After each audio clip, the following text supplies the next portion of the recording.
update ng bayan. Maasahan anumang panahon. Magandang araw po sa ating lahat. Narito na ang pinakahuling update sa magiging lagay ng ating panahon sa araw na ito at sa mga susunod na araw. Sa kasalukuyan ay patuloy pa rin nakakaapekto ang amihan o northeast monsoon sa malaking bahagi ng Luzon at Visayas.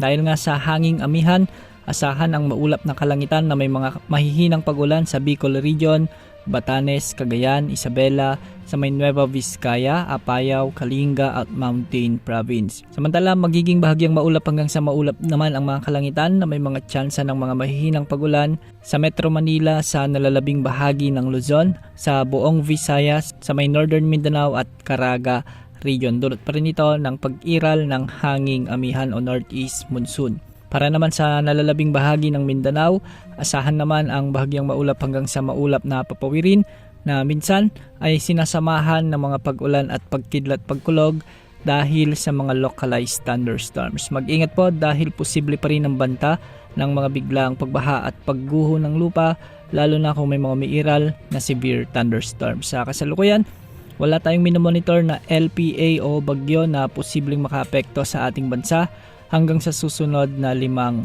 araw.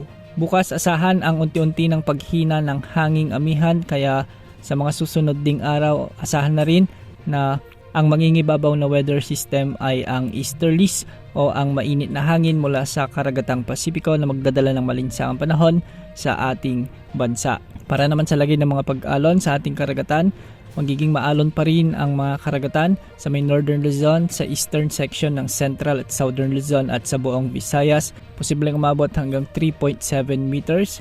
Maalon din ang mga karagatan sa nalalabing baybayin ng Luzon, posibleng umabot hanggang 3.4 meters. Matataas rin na pag-alon ang inaasahan sa silangang karagatan ng Mindanao. Posible ang mga pag-alon hanggang 3.1 meters at sa nalalabing karagatan ng Mindanao, posible ang mga pag-alon hanggang 2.5 meters. Yan muna ang latest sa lagay ng panahon. Ito po ang weather update ng bayan. Maasahan namang panahon.